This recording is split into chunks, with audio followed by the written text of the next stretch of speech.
Hey everyone, Scott who's Forever Armed. Today in M92 upgrades, we're going to take a look at installing a weapons mounted light on the Yugo Zastava PAP M92 pistol.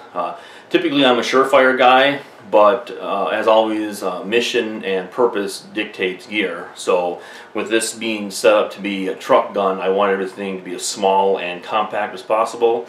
So with this setup I opted to go with the Halo Strategic Inforce weapons mounted light. So first we'll take a look at the light itself and then we'll get it installed. Alright, so this is how the light ships. Let's take a look at the contents.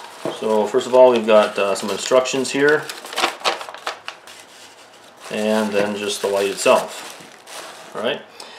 When this light ships, it ships with the lamp end unscrewed so that the battery's not making contact. So when you get it, if you go to press the button, it's not working, that's why. So you just tighten this down and now it works. This is the momentary only version, so when I push this in it turns on, when I let go it turns off. I prefer momentary switches. I don't like click switches on my weapons mounted lights. As you can see on the underside, it's got a mount already built into it, which I like. It's pretty simple. This has got like a spring activated side right here. You just push that in and then this will mount on any Picatinny rail. And then to make sure that this doesn't come off, it's got a little screw here that you can use to just tighten that down. And now when you go to push on this, it won't go in anymore. So that's how that works. So that's pretty much it. Just a simple weapons mounted lights, 200 lumens. I don't recommend anything less than 200 lumens on weapons mounted lights. So that's pretty much it. Now we'll go through installing it.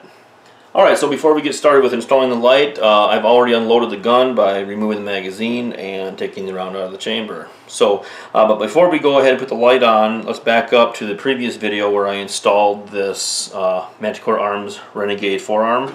Let's take a look at that one more time here. So with this forearm, it'll accept multiple different rail systems on here. It'll take Manticore Arms' rail system.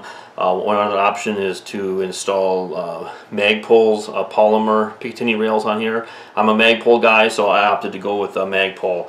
So on the other side here where the light's going to go, as you can see here, I've got a Magpole Picatinny rail piece right in here. That's where the light's going to go. Real easy to install, just a couple of screws there with a couple of weld nuts on the other side. Real simple to install there. So with the light here, this goes on real easy. Once again, you just press on here to put the light where you want it. Okay, and then screw this down, and that's it. That's the installation. Alright, so that's pretty much it. Nothing earth-shattering about this installation. Most weapons mounted lights are fairly simple to install.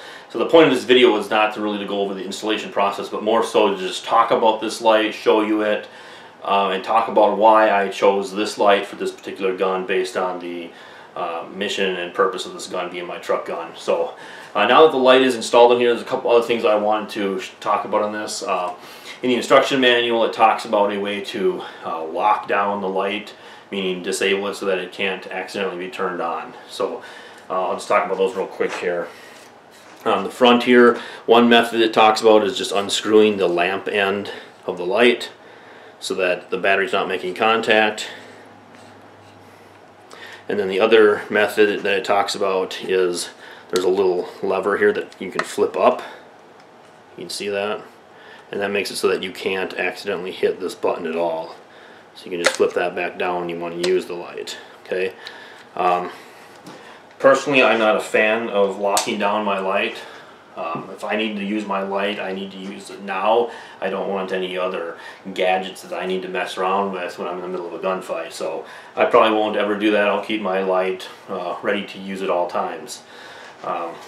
One other thing I like about this light, where it's mounted, how it's mounted, is on my support hand I always like to use like a C-clamp or a modified C-clamp on my fore end of my guns, and having that right there kind of allows me to put my thumb over the top and give me kind of a modified C-clamp hold.